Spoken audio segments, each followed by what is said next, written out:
Welcome to the Commentary Magazine Daily Podcast. Today is Thursday, April 17th, 2025.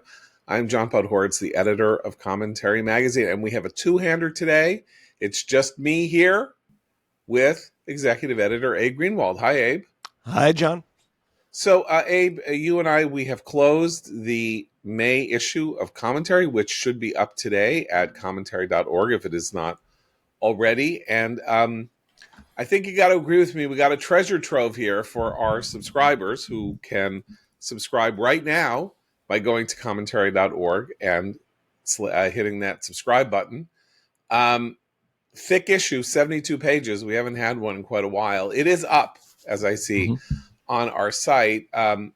Remarkable lead article by Jonathan Foreman, the veteran British American journalist who was the primary author of the Andrew Roberts report that you heard about, the all-party parliamentary group on UK-Israel, on what happened on October 7th. His piece, The Untold Story of How Israel Failed on October 7th, is his account and the all-parliamentary group's account of the intelligence, logistical, conceptual, and military failures of Israel to respond when the attack took place and in the months before the attack when signs were growing that something really bad might happen. So that is the commentary lead article. Very important. I commend it highly to everybody's attention. You can read it again by subscribing at commentary.org. But that is not the only glory in the issue. We have our own Seth Mandel, who has written a piece called The Anti-Semites in the Conservative Manosphere, which details this strange rise in the we're just asking questions people in the world of woke right podcasting that began with this question of whether or not Winston Churchill might actually be the villain rather than the hero of World War II, and then moved on to their flirtations with Israel is at fault in the war in Gaza, to 9/11 trutherism, to classic anti-Semitic tropes. To Hitler wasn't, Hitler's misunderstood.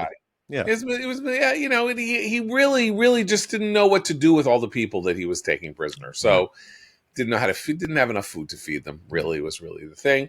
Another remarkable article by Hannah Myers called "Trans Criminals: The Problem We Refuse to Define."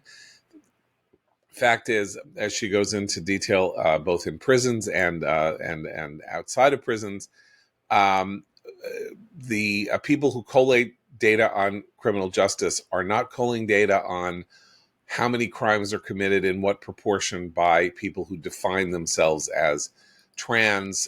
It appears to be quite a significant problem, particularly in the world of the incarcerated, and for obvious reasons, owing to wokeness.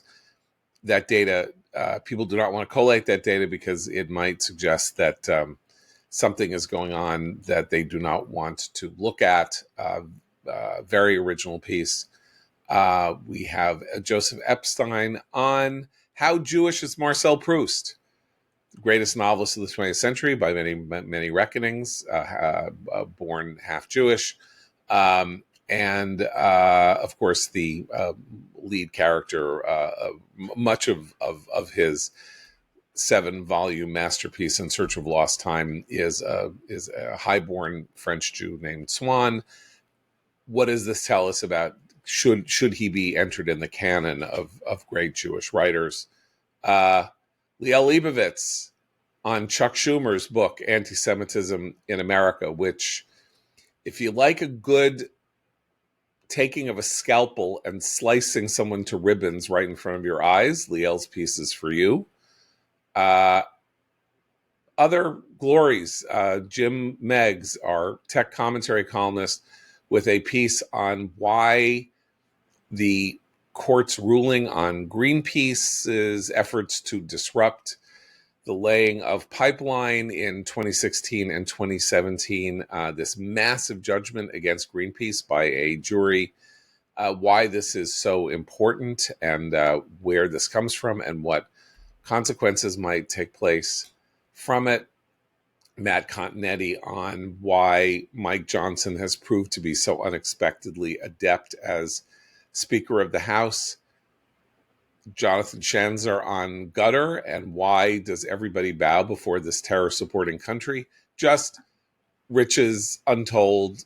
Go to commentary.org, subscribe, and read, or if you are already a subscriber, I welcome you to your weekend of pleasure, pain, suffering, joy, horror, and enlightenment in the pages of the May Commentary, or the virtual pages of the May Commentary. Abe. Yes. Story last night, New York Times. Guess what? Israel teed up an attack on Iran. Thought America was going to go for it. Trump then tells Bibi Netanyahu in the Oval Office, we're not going for it. There were a lot of hints that this was what the Bibi-Trump meeting was about. There have been a lot of hints that the United States was pre-positioning assets in and around Iran and in the Middle East to possibly engage in this effort to take out Iran's nuclear programs, with Iran blind and deaf and dumb due to the removal of their air defenses last fall, late summer, fall. I'm just going to, rather than go into why I'm disheartened, or this magazine has had a 20-year position that Iran's nuclear sites needed to be bombed, and that the only way to get rid of Iran's nuclear program was to bomb it. That dates back to the second term of the Bush administration. So I'm not going to pretend to want to have a serious argument about whether or not Iran needed to be bombed. That's where we've been. We've published hundreds of thousands of words on this subject by now. What is your takeaway from the New York Times story, which is very detailed about who is for it, who is against it, what went on in the Oval Office, how specific the plans are, so much so that our friend David Makovsky of JINSA told Jewish Insider that the leak, this series of leaks, deserves prosecution for revealing the battle plans of an allied government. Well, to be honest, that my first thought and my last thought after reading it is, why was it leaked? Is it leaked as some sort of tactical bid on the U.S.'s part in talks with Iran? Is it leaked to in a ridiculous, fruitless, pointless effort to show the Iranians, hey, you have an opportunity here to negotiate. We're being nice guys. We're not going to get involved in an Israeli bombing and commando raid on your nuclear facilities. So work with us. If that is the reason behind this, it's even worse than the story itself and the fact that there was a leak. I can't hear you.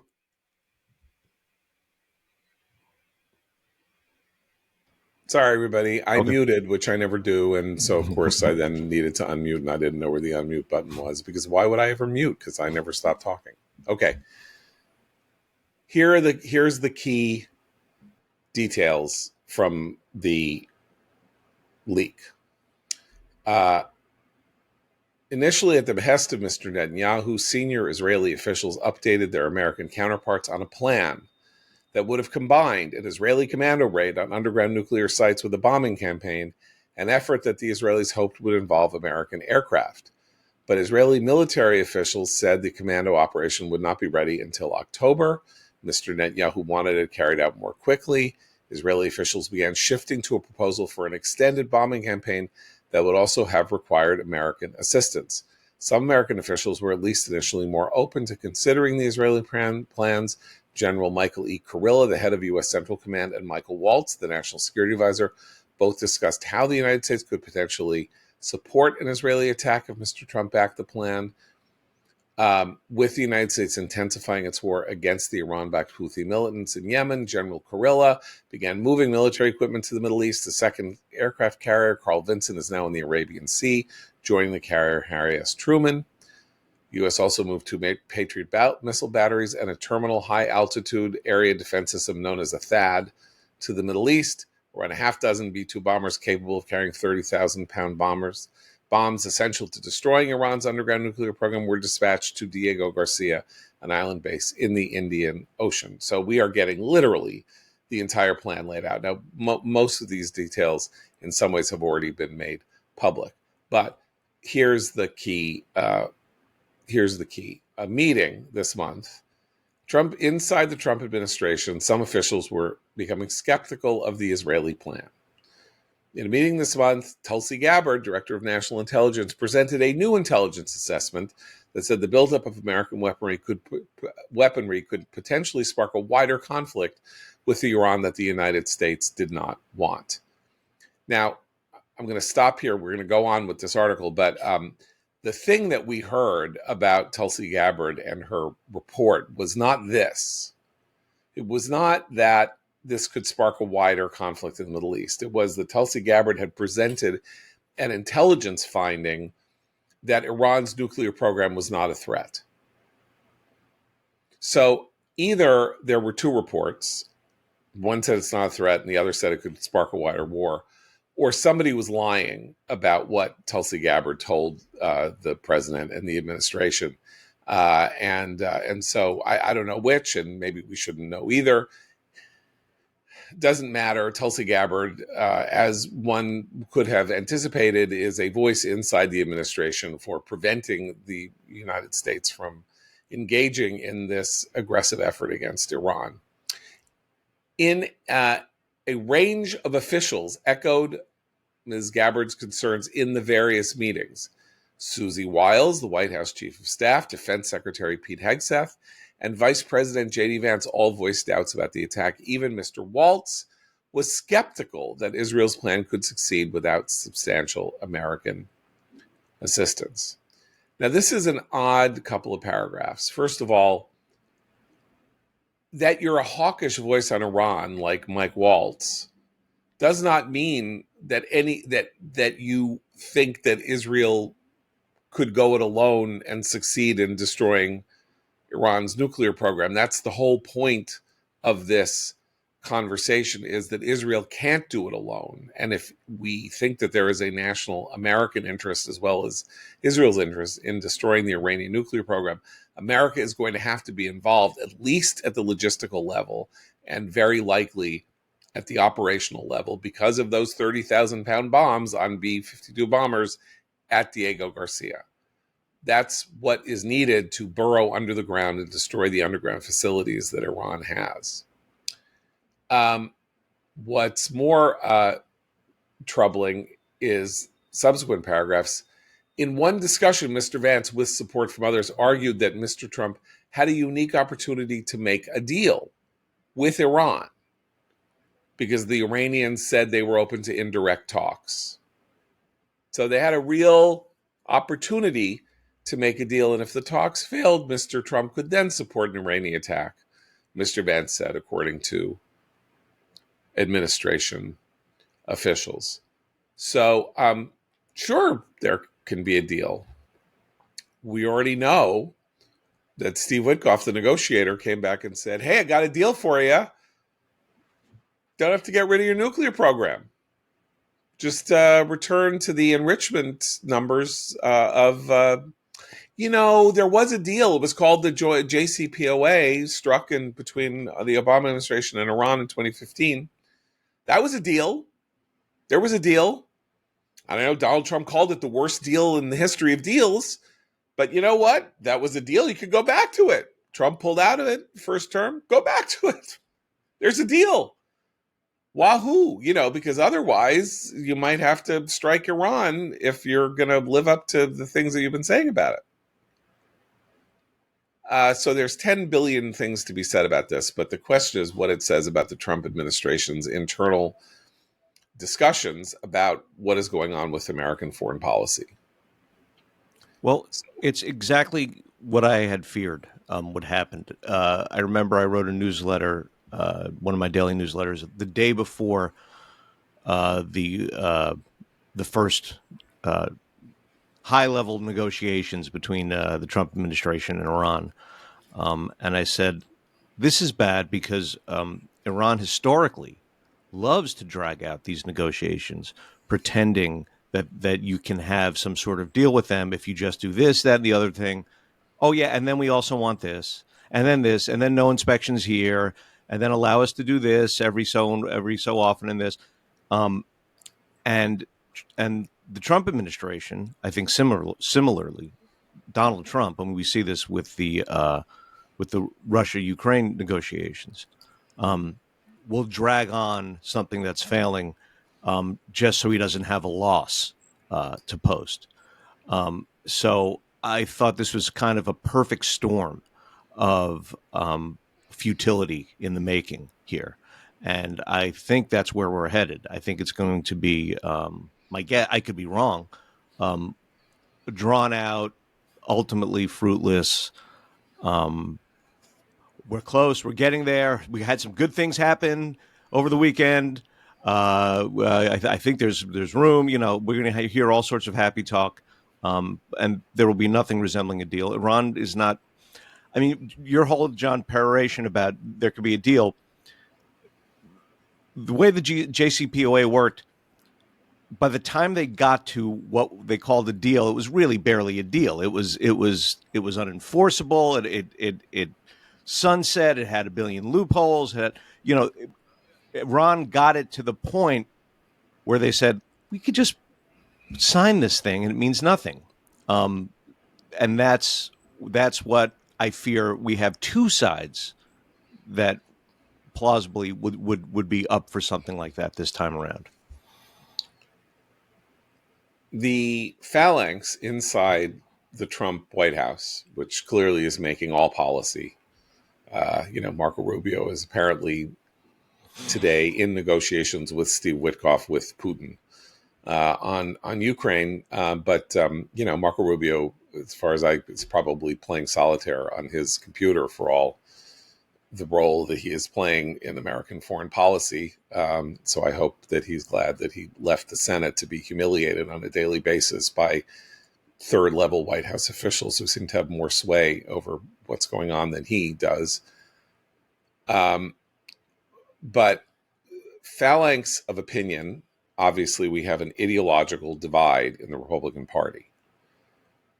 Classic Republican hawkishness says we can't let Iran get a nuclear weapon and we can't let Iran have a nuclear program. We side with Israel. Also, by the way, we sided with Ukraine, but there was enough resistance to that among the Republican rank and file to make that a controversial position among Republican politicians. Nonetheless, we need a military buildup. We should be backing Israel to the hilt, and Iran is trying to assassinate the president. Was bad enough that we took out the head of their Iranian Revolutionary Guard Corps, Soleimani. Trump did that in a strike in 2020. But there is this apparently relatively global attitude among people inside the White House that the United States needs to not be involved to the extent possible in military conflict on the planet. And the nice way to refer to them is as the Restrainers. But I got a question for you, Abe, which is, what are they restraining? So are they showing restraint because their idea is that Biden and I don't know who else, but whatever, we're too unrestrained in the use of American power? I don't see that with Biden. Biden pulled out of Afghanistan. So I don't know who's restraining who. They want to confront China, but not really. They want to pull out of They want to pull out of the support for Ukraine and end support for Ukraine so that the war there can end. And I think the term restrainers, we're going to have to start thinking about whether or not who they want to restrain now is Israel, not whether they want to restrain us, because when they say they're restrainers, what they're talking about is restraining the hawks, restraining American neocon psychotics who got us involved in a horrible war in Iraq. All we want to do is blow everybody up and destroy everything. What they'd like to do is take Panama and Greenland without firing a shot and then restrain us everywhere else. But I think Trump meets with Netanyahu and says, we're not participating in this. And then the question is, okay, what does Bibi take away from that? Does he take away that Israel has to go it alone and has to really decide whether it can do it? Or is the implicit message, you are not to do this? We're your only friend. We don't think it's wise. Tulsi over here is telling me it's going to make things worse in the Middle East, not better. And, if there's one thing Tulsi Gabbard knows, it's the geopolitics of the Middle East. And how not to, and weird hair dye patterns. That's what she knows. Pacifist, aligned with Russia, weird, paranoid politics. Just great that she's the director of national intelligence and is doing exactly, as I say, what everybody would have feared she would have done, which is she is using her position to frame everything in an ideological case and then accuse others who have a geopolitical set of ideas that says, you know what, if one of your leading enemies is naked before the world, let's take out their strength without their ability to fire back. That's not an ideological position. That's a practical position. They're saying, don't do it because, and, blah, blah, blah. And I think they don't like Israel. And what they want is to restrain Israel. And I think J.D. Vance doesn't like Israel. I think his crew of Tucker Carlson, manosphere anti-Semite scumbags doesn't like Israel. And this is all about stopping Israel. That's what I really think. In case you were wondering what I really thought. I agree with you 100% on those parties.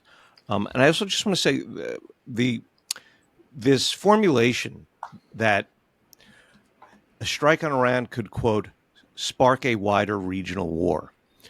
This has been in use since October 7th, right? Which it was ridiculous months after October 7th because Israel was already fighting on 7 fronts.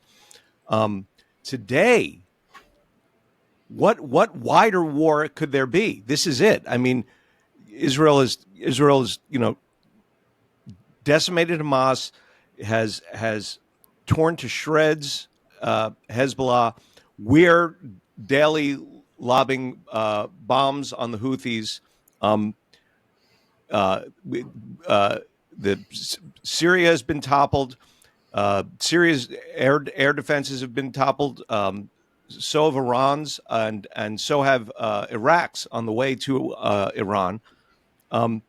This is the last piece. Like, this is who's coming in after this? This idea of this sparking this wider regional war. The other thing I want to say is that in terms of not liking Israel, I think a lot of this story in the Times, there's a lot of leaking against Israel. I mean, a lot of the story is about the alternative preliminary plans that Israel had up to this point, what they were going to do. There was going to be commando operation underground, but that would take months. Netanyahu wanted something to happen faster. So why is all this coming out? That to me is hostile. And if you're going to telegraph or you're going to show Israel's position and strategic thinking up to this moment and at this moment, I think it's very damaging. And if I were Bibi right now, I would be deeply concerned about who is doing what in the Trump administration.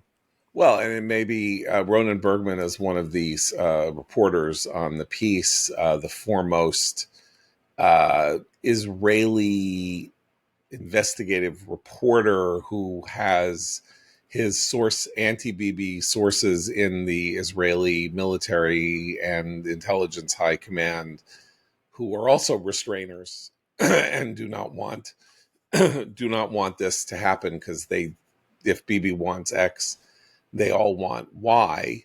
And so there is the possibility that some of this is coming from the Israeli side.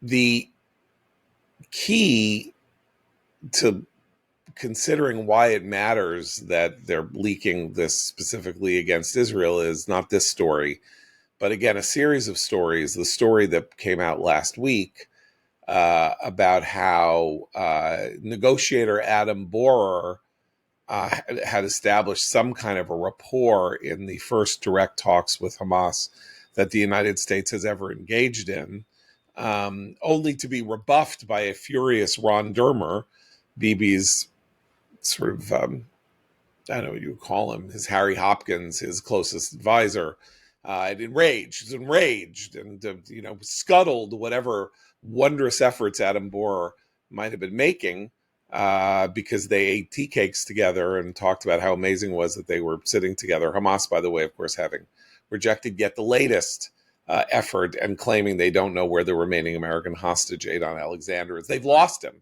They lost, it's like, haven't you ever lost something? I can't find my keys either. They can't find their most single valuable asset in preventing an all-out war to destroy them.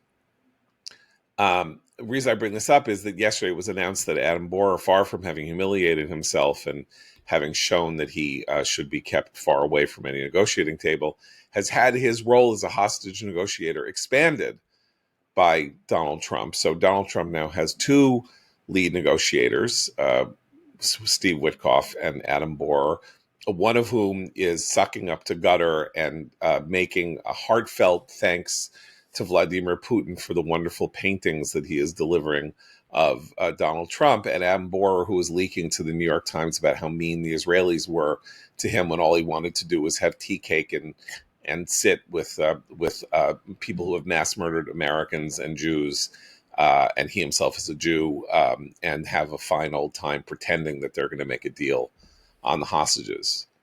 So, in the spirit of crushing morosity, let us both say that this is very bad. Oh, it's terrible. And there's more. I mean, there's more crushing morosity. I'm reminded also. I mean, if you want to talk about the negotiating with Iran as if it's real, because it's kabuki. It's, as I said. There's never going to be an actual deal to retard the Iranians in their efforts to get a nuclear weapon. I mean, you can slow them down, but not. But they're never going to give up the goal. Starting out negotiations by announcing, by broadcasting, we are not going to let we're not going to let we're going to restrain Israel for you. It's identical to what Trump did with Russia, starting out those negotiations with Russia, saying we're going to give you what you most want right off the bat. Ukraine's not getting NATO membership. They're not going back to pre-invasion border lines, and so on. This is the great negotiator again. All carrots for the bad guys, no stick. And there'll be no deal. Than that. Yes, go ahead. It's worse. Look who gets to say it's worse than that. I'm going to say it's worse than that. It's worse than that because Trump arguably got elected in 2024 with a boulder rolling down a hill that was the reputation, the efficiency, and the opinion of the American people of the Biden administration. That boulder started rolling down the hill in August 2021 when Biden pulled out of Afghanistan. And the humiliation of the pullout, the 13 Americans getting killed at the airport, and the general sense of disgrace that I think most rational people looking at the world say provided Putin with an implicit green light to invade Ukraine, with the understanding that whatever noise and screaming America might or might not do, that we were a paper tiger and that he could take the country that he wanted to take without huge repercussions. I mean, I think he miscalculated. There were huge repercussions, not just here, but, in the worldwide response and sanctions and a tougher fight than he expected to have. But nonetheless, and who is there all along the way saying this is a disgrace. This is the worst thing that's ever happened. If I were president, this would never have happened. If I were president, none of these terrible things would happen. All of this would be fine. Don't worry about it. Was Donald Trump. And Donald Trump is now showing that he has the negotiating acumen in relation to the world of Joe Biden and Barack Obama. So he is trying to end a war in Ukraine by giving the bad guy what he wants. And he is trying to essentially recapitulate to Iran and create some new form of the Iran nuclear deal that he said in 2016, 2017, 2018 was the worst deal that had ever been struck. So, you know what? I wouldn't mind negotiating with him. I don't have anything to negotiate with him over right now, but if I'm the world, I understand that, Xi that's the tariffs are hurting people, and it shows he's such a tough guy and a bully and all of that. That Trump is, like spreading his shadow over everything. But I'm not looking at any of this and thinking, oh my God, I'm up against Gary Kasparov, and we're playing chess, and I better lean my lean give up, or go for a draw, because I'm not beating this guy. Pretty easy to beat this guy. You're Iran. You lose all of your defenses. Your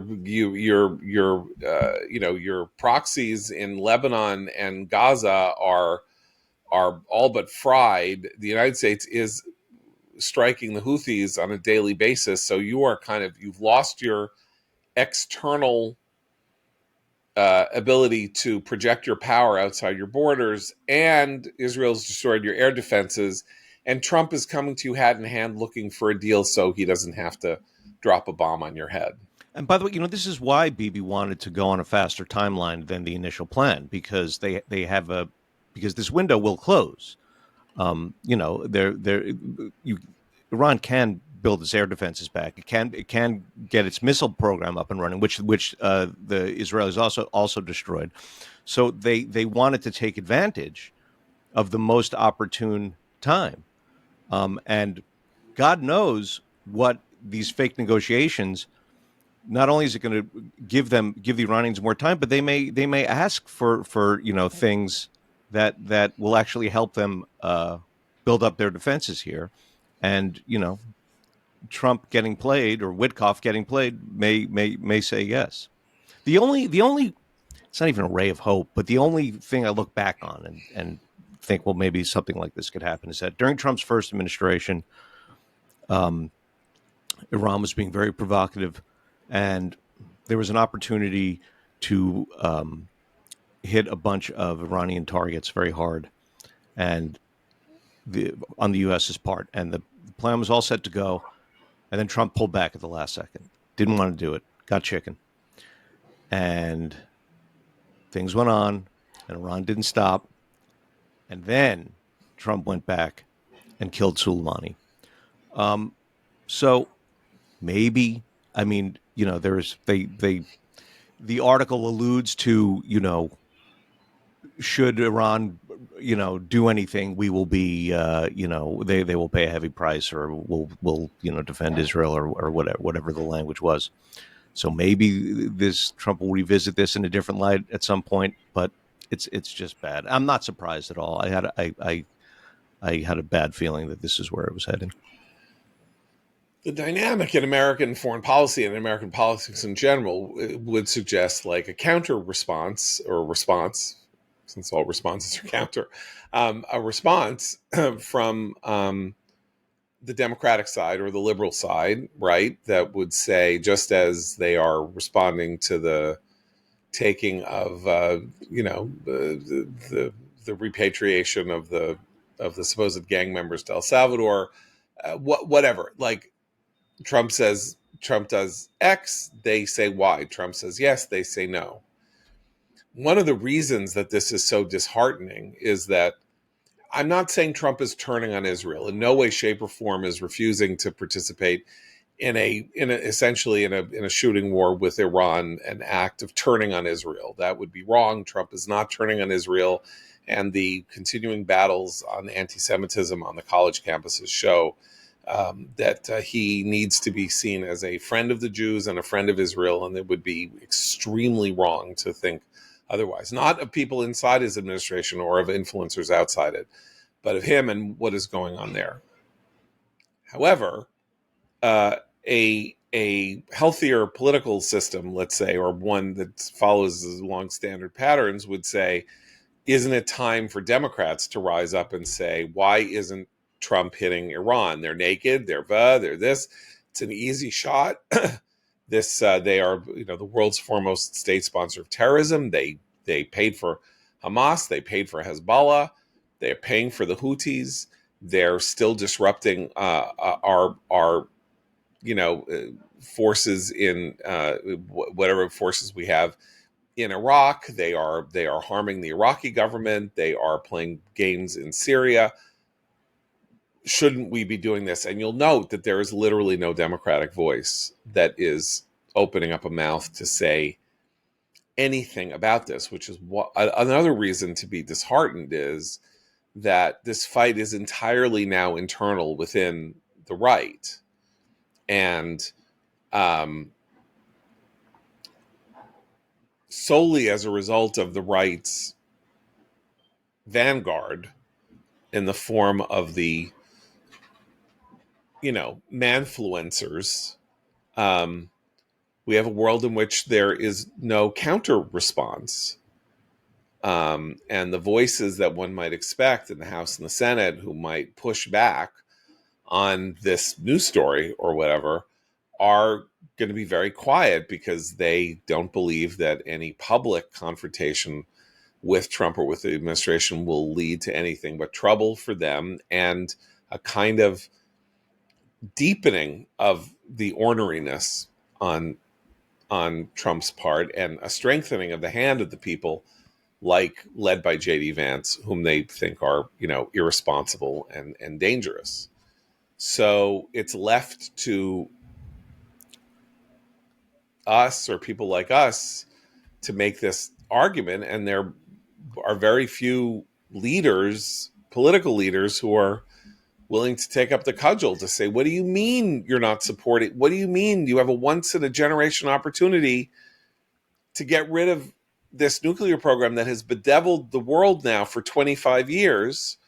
What do you mean you're not going to take it? I mean, you mentioned Marco Rubio before. It's kind of a sick joke. He's Secretary of State in an administration that won't help Israel take out Iran's nuclear program at a time when Iran has been brought down so low militarily, economically, in every other way. Its allies are gone or suffering. We know, Rubio's sort of history of hawkishness on Iran, and he's got to sit here, and it's his choosing. He's sitting here and letting Tulsi Gabbard and J.D. Vance say, no, this is, we don't want that. Yeah, well, I mean, there is a significant difference between the second Trump term and the first Trump term, right? The second Trump term, vastly more aggressive, moving on all fronts, right? And moving domestically and in foreign policy terms. Well, excuse me, not moving policy terms, except to kind of upend the classic Republican consensus of the last half century or close to half century, when Ronald Reagan rose up against détente basically in 75, 76, 77, and moved, changed the nature of American foreign policy on the right, to a more freedom-loving and more substantively supportive of defense spending and all that. But immense amounts of aggression toward the courts, right?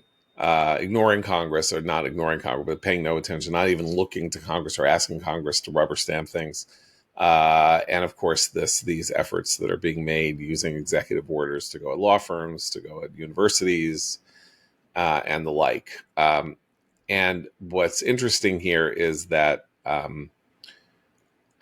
it turns out that the grown-ups in the room who were there to kind of hold back Trump from his worst or most ill thought through efforts really aren't present.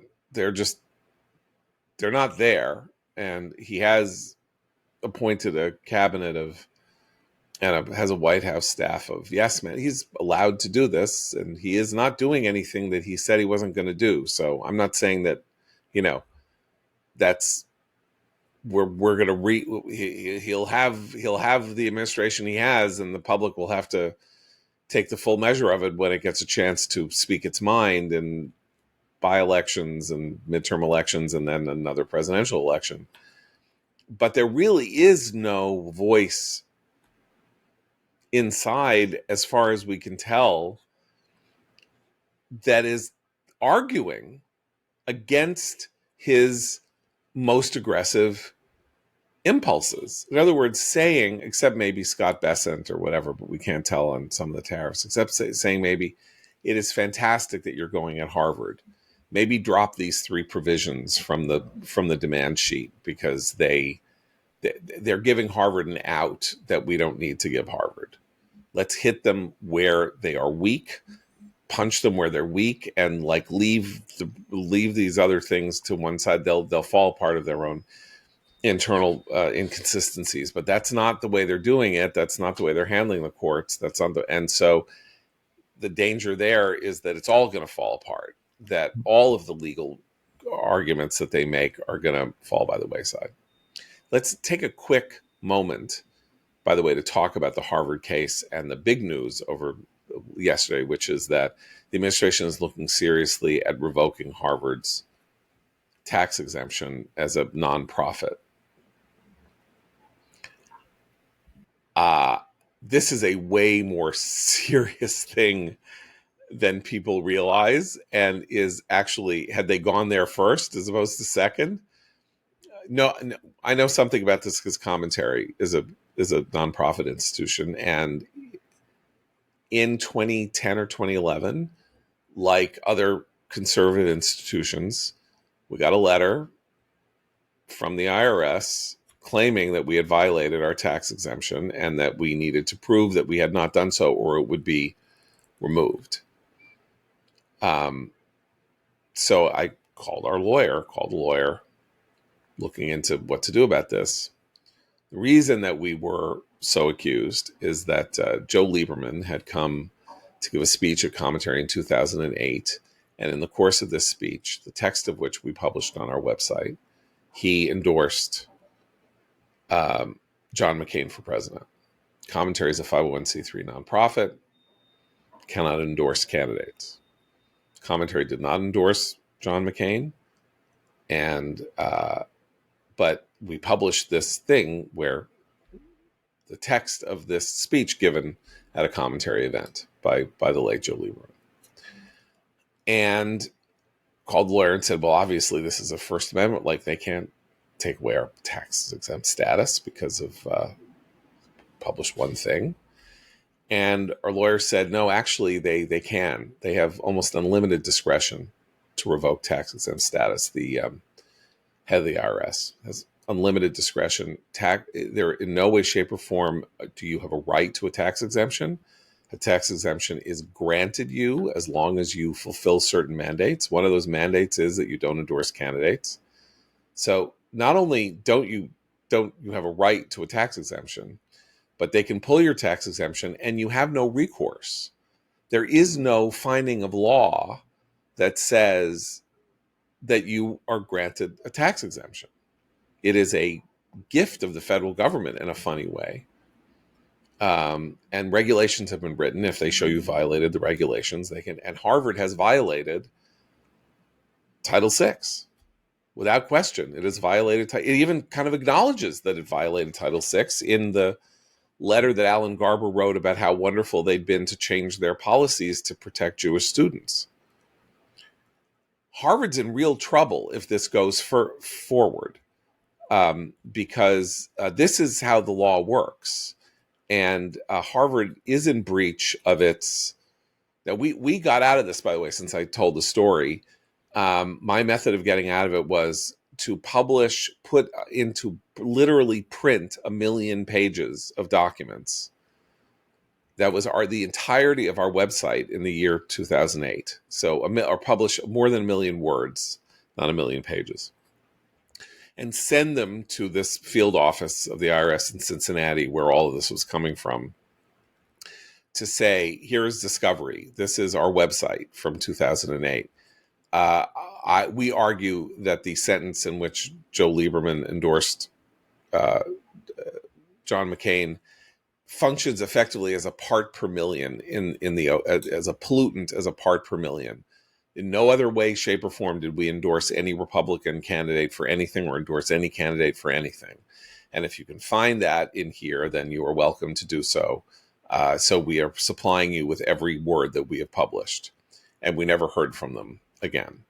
So that our argument stood, and we remained okay, and we have never endorsed a candidate then or since, and we hadn't done it then anyway. But it was this beginning of the weaponization of the IRS by the Obama administration. Somebody was hired by a Soros adjacent to comb through everybody's site and try to find this. Harvard's in big trouble. Because unlike viewpoint discrimination, speech, all of that, there is no constitutional protection for nonprofit status. So, I don't know. There is always the chance that because this administration is what it is, that they somehow bungle this, though. Right. Well, they may have bungled it already, you see, because they've confused it. They bungled the freezing of the funds on the grounds that the requirements to defend against the rights of Jewish students had been that requirement, or Title VI, had been violated by then demanding things that had nothing to do with Title VI. And so therefore kind of muddied the waters there. So yeah, I mean, in some ways the bungling has already happened, I guess. Okay, well, with that good news, I think we'll leave it here. All right, thanks for listening. We'll be back tomorrow.